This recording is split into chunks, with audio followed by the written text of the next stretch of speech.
କାଳିଆ ସାନ୍ତର ସାନ୍ନିଧ୍ୟ ଲାଭ କରିବା ପାଇଁ ଭକ୍ତର ମନ ସବୁବେଳେ ବ୍ୟାକୁଳ। ସେଥିପାଇଁ କିଏ କେଉଁ ଉପାୟରେ କାଳିଆକୁ ନିଜର ଭକ୍ତି ଅର୍ଘ୍ୟ ଅର୍ପଣ କରି ନିଜର କରିବାକୁ ଚାହେଁ। କିଏ ନଡ଼ିଆ ସେବା କରି ତ ପୁଣି କିଏ ତୁଳସୀ ସେବା କରି।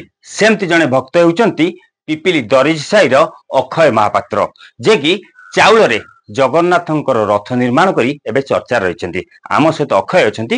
କଣ ପାଇଁ ସେ ଏମିତି ଏକ ଅଭିନୟ ପ୍ରୟାସ କଲେ, ଚାଉଳରେ କଣ ପାଇଁ ରଥ ନିର୍ମାଣ କରିବାକୁ ଚାହିଁଲେ, ତାଙ୍କ ସହିତ ଆଲୋଚନା କରିବା। ଟିକେ କହିବେ ଏମିତି ଚିନ୍ତାଧାରା କଣ ପାଇଁ ଆସିଲା? ରଥ ପୁଣି କାଠରେ ହୁଏ, ପୁଣି ଏବେ ଆପଣ ଚାହୁଁଛନ୍ତି ତାକୁ ଚାଉଳରେ କରିବା ପାଇଁ।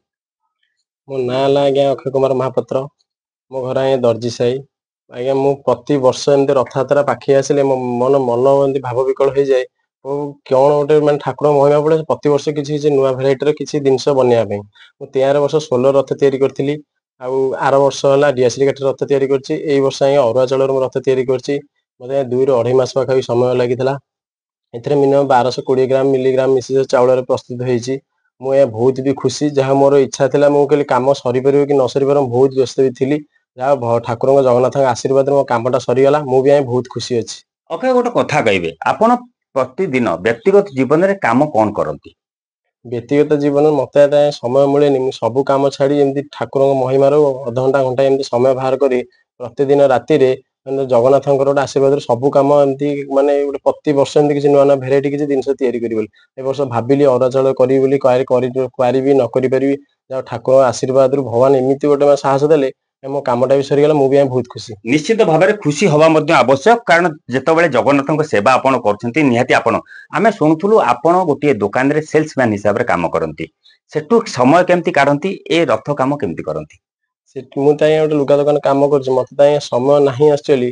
ପ୍ରତିଦିନ ରାତିରେ ଆଜ୍ଞା ମୁଁ କାମ ସାରିଲା ପରେ 10ଟାରୁ ରାତିରେ କାମ ସାରିକି ଆସିଲା ପରେ ପ୍ରତିଦିନ ଅଧଘଣ୍ଟା ଘଣ୍ଟାଏ ସମୟ ବାହାର କରି, ପ୍ରତିଦିନ ସକାଳେ ବି ଅଧଘଣ୍ଟା ସମୟ ବାହାର କରିକି ମୁଁ ଜିନିଷ ହିଁ ତିଆରି ବି କରେ।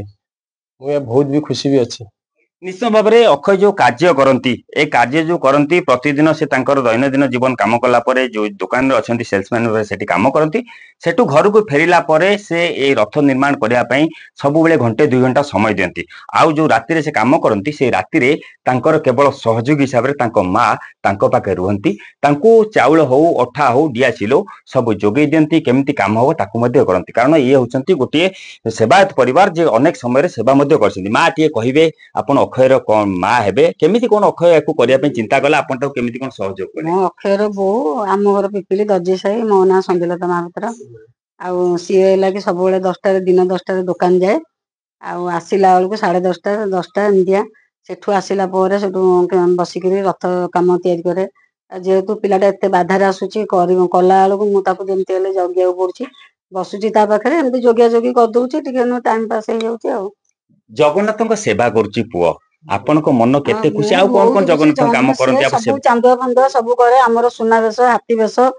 ଆମ ଘରୁ ବି ଦେବସ୍ନାନ ପୂର୍ଣ୍ଣମୀ ଦିନ ଗଜ ଉଦାହରଣ ବେଶ, ବାଜା ଫାଜା କୀର୍ତ୍ତନ ବାଜିକି ଯାଆନ୍ତି। ଆଉ ତା ବାବା ବି ଗୋଟେ ଚାନ୍ଦୁଆ କାରିଗର, ମୋ ବଡ ପୁଅ ବି ଗୋଟେ ଚାନ୍ଦୁଆ କାରିଗର। ଆଉ ଏମିତିଆ କଥା। ମୁଁ ବହୁତ କିନ୍ତୁ ଖୁସି। ଆମ ସାହିରେ ବି ସମସ୍ତେ ବହୁତ। ଜଗନ୍ନାଥଙ୍କୁ କଣ ଆଶୀଷ ମାଗିବେ? ଜଗନ୍ନାଥଙ୍କୁ ଆଶୀଷ ମାଗିବି, ସମସ୍ତେ ଭଲରେ ରୁହନ୍ତୁ। ମୋ ପୁଅକୁ ଆଶୀର୍ବାଦ ଦିଅନ୍ତୁ, କେମିତି କାମ ଫାମ ସେମିତି କରିବ, ଆଉ ଟିକେ ଆଗକୁ ଆଗେଇବ। ନିଶ୍ଚିତ ଭାବରେ ଯେଉଁଭଳି ଭାବରେ ଜଗନ୍ନାଥଙ୍କ ସେବା କରୁଛନ୍ତି, ଜଗନ୍ନାଥ ଅକ୍ଷୟକୁ ସେତିକି ଶକ୍ତି ଦିଅନ୍ତୁ ଏବଂ ତା ହାତକୁ ସେତିକି ନିପୁଣ କରନ୍ତୁ। ଆଗାମୀ ଦିନରେ ଅକ୍ଷୟ ଆହୁରି ଯେମିତି ତାଙ୍କର ଅନେକ କାର୍ଯ୍ୟ କରିପାରିବ। ପିପିଲିରୁ ଦ୍ୱିତୀକୃଷ୍ଣ ପଟ୍ଟନାୟକ, OTV।